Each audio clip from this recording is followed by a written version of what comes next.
బాహుబలి తొలి భాగం రిలీజ్ అయినప్పుడు సీక్వెల్ మీద పెద్దగా అంచనాలు లేవు. కానీ బాహుబలి 2 థియేటర్లోకి వచ్చిన తర్వాత కొత్త చరిత్ర సృష్టించింది. అప్పటి వరకు ఇండియన్ సినిమా చూడని ఎన్నో సరికొత్త రికార్డులను క్రియేట్ చేసింది బాహుబలి 2. ఈ సినిమా తర్వాత ప్రతి ఇండస్ట్రీలో బాహుబలి టార్గెట్ గానే సినిమాలొచ్చాయి. బాహుబలి క్రియేట్ చేసిన ట్రెండ్ ని కేజీఎఫ్ కంటిన్యూ చేసింది. కేజీఎఫ్ తో కన్నడ సినిమాకి పాన్ ఇండియా గేట్స్ ఓపెన్ చేసిన యష్ ప్రశాంత్ నీల్ సీక్వెల్ తో శాండిల్వుడ్ రేంజ్ ని నెక్స్ట్ లెవెల్ కి తీసుకువెళ్ళింది మూవీ టీం.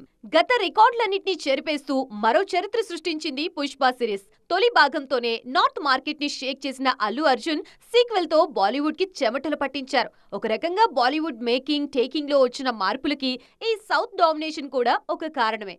దురంధర్ సీక్వెల్ కూడా ఇదే సెంటిమెంట్ ని రిపీట్ చేసింది. తొలి భాగంతో 1400 కోట్లకు పైగా కొల్లగొట్టిన మేకర్స్ సీక్వెల్ మీద అంచనాలు పెంచేశారు. ఇప్పుడు పార్ట్ 2 కూడా సూపర్ పాజిటివ్ టాక్ రావడంతో మరోసారి బాక్సాఫీస్ విధ్వంసం ఖాయమంటున్నారు ఇండస్ట్రీ జనాలు.